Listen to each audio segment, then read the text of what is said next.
Compañeros, estuvimos en la mesa directiva programando los trabajos. Tendremos el martes permanente y el miércoles plenos para sacar los problemas. Se discutió sobre todo el nombramiento del secretario de Hacienda. Tendrá ratificación en la Cámara de Diputados, como está en la Constitución y en la ley, y tendrá al mismo tiempo la posibilidad de comparecer para exponer su política. Estoy a sus órdenes. Sí, presidente, le pregunta Roberto Vizcaíno, de Imagen y en Directo. Licenciado Muñoz Ledo, ¿cómo está? Buenas tardes ya. Preguntándole, aquí estoy, acá estoy.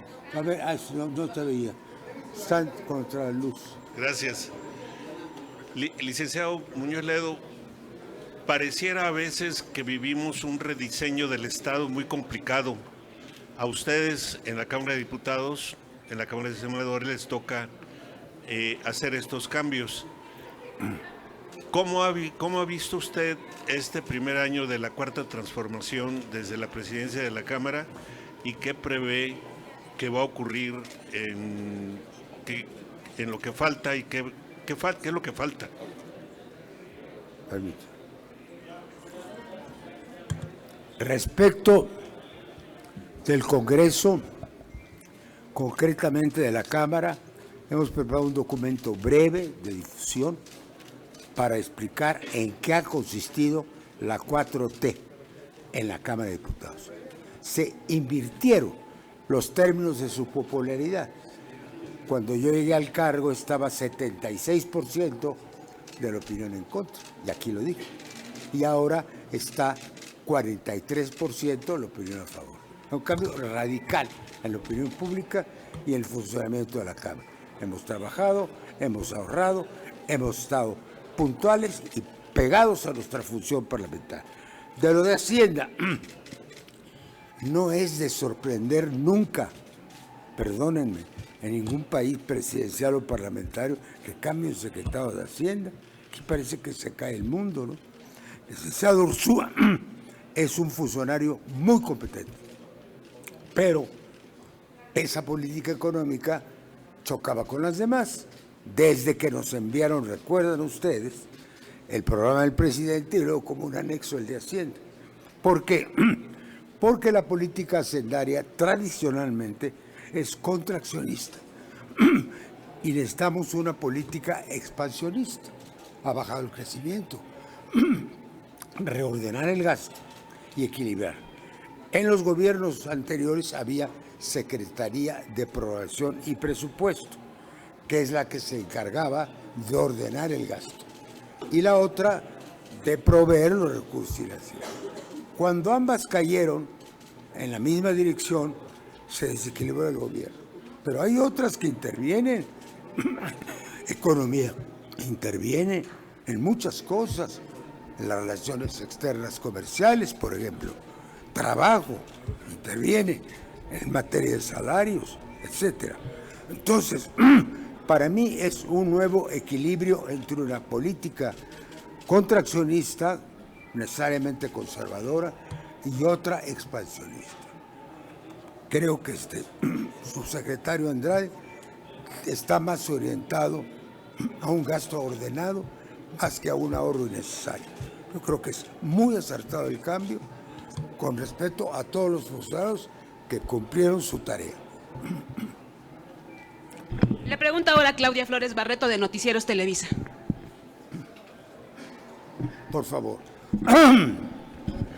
Señor diputado, buenos días todavía. Preguntarle, la oposición critica este cambio porque dice que implica... Es su papel criticar, sino ¿para qué existe?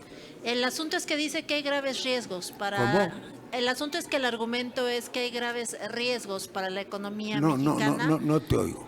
El asunto es que la oposición señala que hay graves riesgos para la economía mexicana en un futuro a partir de la decisión del secretario de presentar su renuncia Y hacen alusión a la carta, específicamente de renuncia, en donde Claro. el secretario expone pues una serie de argumentos sí preocupantes, por ejemplo, que hay funcionarios que están teniendo una influencia mucho mayor en el presidente y que son propiamente ajenos a la Secretaría, y imposiciones dentro de la dependencia, focos Sí. rojos para la Con economía. mucho gusto. Preguntarle dos cosas. Gracias por la pregunta. Primero le quiero decir cuál es la pregunta. Ah, bueno, si quieres revertimos los papeles. No, solo Yo le quiero estoy- preguntar. hablo tanto que Le me quiero haces preguntar. descansar. Uno, ¿qué opina concretamente de la carta? Bueno, yo no soy opinador de cartas. Fui jugador de cartas. Y de los Pero no argumentos de la opinado. carta. Son argumentos desde su enfoque. Para él, esa es la política correcta y cree en ella, como yo creo en la mía. Pero va a haber un día que yo no sea necesario. Yo no veo en qué se choca. Él defiende su política con mucha corrección. Acusaciones que puedan ser subliminales, pues me gustaría que las documentara, porque yo no tengo facultades de investigación. Oiga, y dos, ¿usted sí ve preocupante el futuro económico del No, país? hombre, por favor. Estábamos cayendo en una política de decrecimiento, porque hace mucho tiempo Hacienda domina y estaba ya sola. Siempre ha habido un contrapeso a Hacienda. Se llamaba, ya te lo expliqué, Secretaría de Promoción de Precios. Una es la que financia y cuida las estabilidades. La otra es la que gasta y promueve el desarrollo. Eso se va a volver a equilibrar, así espero. Yo lo veo benéfico.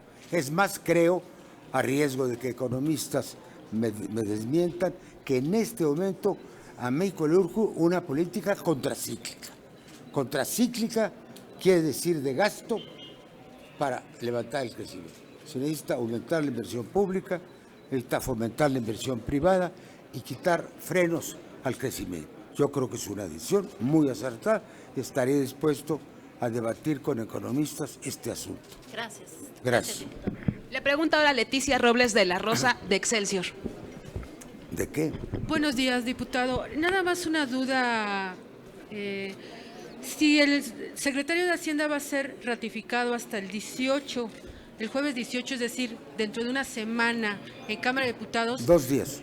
en, En 3 días ya se hizo el calendario. El jueves va a estar ratificado. Sí, creo. sí, ¿Cuál a lo es? que me refiero es que es el 18, estamos a 10 hoy. ¿Qué pasa en este periodo del 10 al 18 en Hacienda?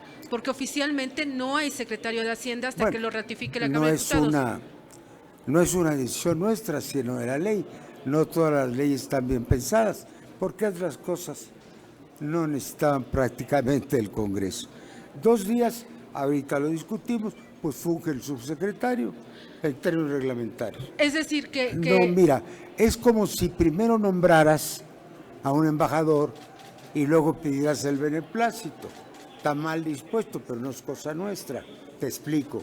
Si tú nombras a alguien, primero pides el beneplácito. En este caso, la ley no lo exige.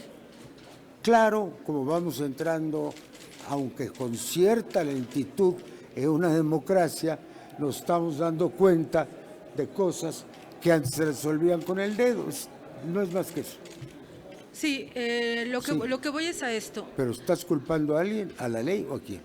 No, yo no estoy culpando a Ah, nadie, bueno, le estoy dime. pidiendo que me explique Ya te cuál expliqué, es creí. la condición jurídica de la Secretaría de Hacienda Es y se el lo estoy pidiendo a usted subsecretario, el que porque funge- es una persona que conoce bien Es las el leyes y la encargado de Constitución. despacho quien durante Ok. 2 días toma las decisiones. Entonces él está en calidad de encargado de despacho, Claro, nada más.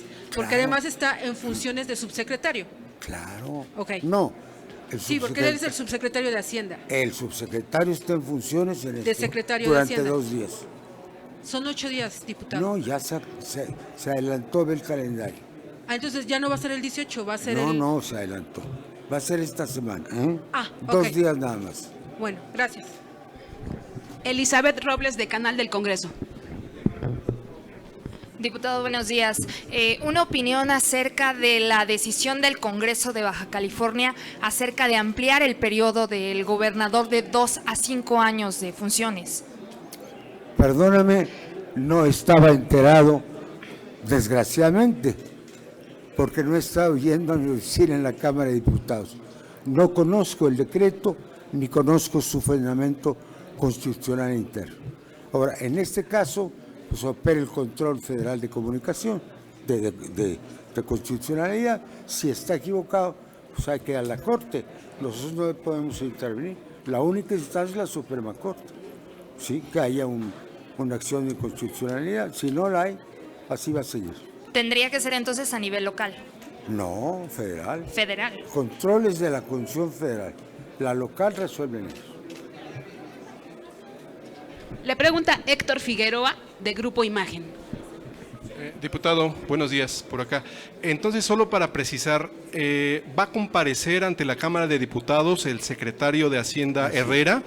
¿Cuándo será esta comparecencia en la fecha y cuándo será la aprobación del Pleno de los Diputados de su nombramiento como secretario de Hacienda? Solo para tener bien las fechas y los días precisos. Muchas gracias. Sí. Vamos a tratar de hacerlo esta misma semana para que todo quede resuelto. Ya las fechas se tienen que someter al Pleno de la Permanente para que tomen el acuerdo. Vamos a hacer lo más posible para que, como decía, o más pronto, él tiene que comparecer necesariamente ante la Comisión de Hacienda o ante el Pleno. Es una variable. Y luego tendrá que ser investido en una sesión especial. Y ya, se cumplió el requisito. Y no creo que haya mayor problema, ¿no? Todo sigue como está ahora, en la práctica. Alfredo Flores, de News México. Diputado, buenos días. Una pregunta nada más. En base a lo que acaba de mencionar de que se está haciendo un cambio de política para hacerla expansionista, cuando... No lo dije así. Bueno. No. Equilibrio entre la estabilidad y la expansión. Equilibrio. Ahorita no lo había, de toda evidencia. Ahí ok. están las cifras del crecimiento.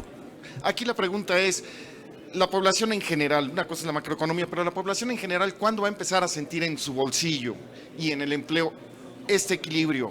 Porque vemos que la gente ya hay, usted mencionó una estadística a la baja, y lo vemos, mucha gente se siente desalentada porque no ve empleos, no ve su bolsillo ha caído, no hay alimentos, se cierran clínicas, etcétera, etcétera. Donde le Las pega a la clínicas gente. es otro problema, distinto. Mira, varios columnistas esta semana, y hoy te doy los de hoy, subrayan que lo que ha mantenido el equilibrio es la política de salarios. Por eso algunos insistimos de que esta política, sobre todo los salarios mínimos, continúe. La manera de ampliar el consumo, la manera de llevar dinero a las casas es fundamentalmente el salario. Esa política está correcta y debe incrementarse. Y la otra, y esa es la clave de este cambio, es la política de inversión pública y privada. Eso es, ese es el tema. O sea que hasta el año que entra la gente va a empezar a ver, va a percibir. No pongas años. No, digo. Felicidad, quizás no la tengamos sobre la tierra. Todos aspiramos, quizás no la tengamos en este mundo. Yo te digo que toda política tiene que ser dinámica. Hay un problema, lo tratas de resolver. Otro, lo tratas de resolver y de equilibrarlos. En eso estamos. Gracias. No tenemos más preguntas, diputado presidente. Gracias A usted. por su atención. Muchas gracias, diputado.